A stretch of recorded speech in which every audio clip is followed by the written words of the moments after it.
एक बच्चा थानेदार नौजवान 6 फुट लंबा मैनू अमृतसर चौंकी विच तैनात मिलिया। ध्यान दिओ, एकाग्रता बख्शिओ।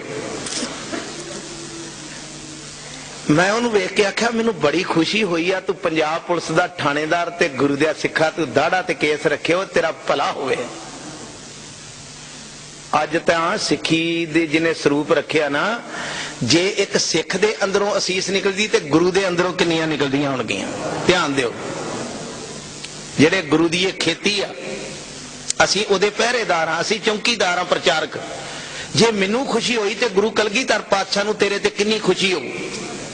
वो बच्चे ने मैनू दसिया, थानेदार ने, एकाग्रता बख्शिओ, गुरु की हजूरी च कहने एन बैन जेडे बचन उन्हें कहे, कहंदा जी 300 साला सी ते 300 साले ते मेरे पिता जी की डेथ हो चुकी सी ते मैं ते मेरी मां भैणां मेरियां दोवें विआहियां गईयां ते मैं तगड़ा होके BA पढ़ के पुलिस च भर्ती हो गया बाबे बकाले दे पिंड कोल अमृतसर जिले च।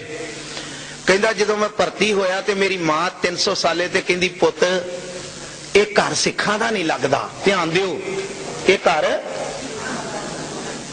प्यो तेरा नहीं, पग उहदे सिर ते हुंदी सी ते कोई कहंदा सी ये सिखां दा घर आ, प्यो ते तेरा चले गया संसार तो। हुण घर दे विच केवल तू मुखी है ते तू बोदे बनाए ने, पटे बनाए ने, दाढ़ी कटाई आ, घर विच मैं रहनी आ, मेरी ते आइडेंटिटी कोई नहीं कि मैं सिख हां जां दूसरियां कोई, जां ते सिर ते केस की सजाई होवे, अमर छकिया होवे, पता लगे कि वखरा स्वरूप आ। लोकां नूं की पता लगे कि ये सिखां दा घर आ। ध्यान दिओ, जिन्हां दे अंदर दर्द आ। उस मां ने अपने पुत नूं आख्या, पुत जे तू आग्या दे ते मैं 300 साले ते अमृत छक ला। 300 साला आ गया, खालसे दा साजना दिवस मैं अमृत छकां ते पुत ने आख्या मां ਇਹਦੇ ਨਾਲੋਂ चंगा काम ਕਿਹੜਾ है, भावें पुलिस विच सी, ਇਹਦੇ ਨਾਲੋਂ चंगा काम है तू अमृत छक ला। ते मां ने अगों आख्या, पुत जदों मैं गातरा पा के आ जाऊंगी लोकी मेहने मारनगे। इन्हें गातरा पाया ते पुत ने सिर मनाया। आखो सतनाम श्री।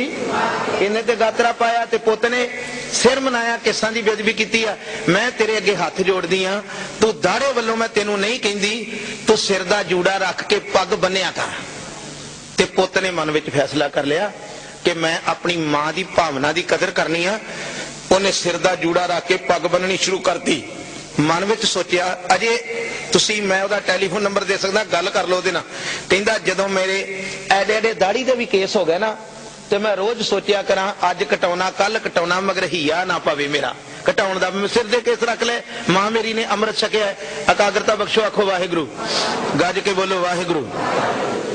बदकिस्मती है मेरी कौम दे एडे एडे वड्डे कारनामिਆਂ ਨੂੰ कोई हाईलाइट नहीं करता। लोकां दी कोई गल भी नहीं हुंदी ते लोकी हाईलाइट टीवियां ते करदे, इन्हां गल्लां ਨੂੰ कोई गल नहीं होई हुंदी। मगर आ थोड़े दिन तुसी पहलों सुनिया 6 महीने साल दे विच कि कित्थों गुजरात तो तुरिया नासा दा इंजीनियर ते मेरे गुरु रामदास दे सरोवर विच इशनान करके उहदा कैंसर हटिया। आप जी ने पढ़िया कैंसर हटिया, उहदा कितों नहीं सी हटदा। मगर वह बच्चा कहंदा जिदन मैं केस रख लै ते मैं दाड़ा रख लिया ते मेरा दाड़ा मनाउण नूं दिल ना करे। मैं आख्या कलगियां वालिया मेरी रखिया कर। नौजवाना बच्चों में जो मैं बहना अपने साथियों में ते उन्हें कहना तेन बलेट नहीं लभदा, असीं दईए। कहंदे ने मजाक करते हुण लोकी, अपने ही करते, दूसरिਆਂ दी ते गल छड्डो। तेनू बलेट लिया के दईए, उन्हें कहना मेरा दिल नहीं करता। एक दिन जो मेरे नौजवान दोस्तों ने मैनू ज्यादा ही तंग किया ते मैं शेप वाली दुकान ते चले गया। आ ध्यान दिओ, कहंदा जो मैं शेप वाली दुकान ते जाके दुकान विच वड़िया ते मैं गुरु ग्रंथ साहब की हजूरी च कहना जिउंदा जागदा थानेदार आ, उहदे कोलों पुछ सकदे हो। कहंदा मेरियां अखां दी रोशनी चले गई। मैं गुरु की हजूरी च अरदास कीती सी ना, मैं केस नहीं कटाउणे, अखां दी रोशनी चले गई ते चक्कर आउण लग पए। मैं आख्या मेरे मालका ये की होया? आंदा मैं सोचा कि शायद मेरे मन के उत्ते ही इस तरह का विचार है क्योंकि मैनू डर आता है। आंदा जो मैं बाहर आया अखां की रोशनी भी आ गई ते चक्कर आउणों भी हट गए। कहना मैं दोबारा गया, ध्यान दो, मैं दोबारा गया अंदर फिर वड़िया कुर्सी ते बैठा शेप वाली ते फिर मेरी अखां की रोशनी चलेगी ते चक्कर आउण लग पे। जदों एक बार आया, 2 बार आया, तीसरी बार मैं फिर जाके शेप वाले दे कोल बैठा, फिर मैनू चक्कर आए ते चौथी बार फिर मैं शेप करन दा इरादा त्याग के गल विच बेनती पल्ला पा के कीती, ओ कलगियां वालिया पातशाह तू इन्ना सिख दे कोल है, तू मेरी मां दी अरदास इन्नी नजदीक हो के सुन ली।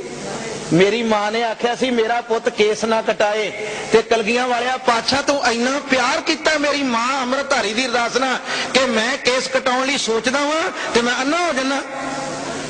तुसी सोचो जे इन्ना कलगियां वाला पातशाह उहदे कोल हो के उहनूं गल ना ला के प्यार कर रहा है ते कलगीधर पातशाह नूं केस किन्ने प्यारे होणगे।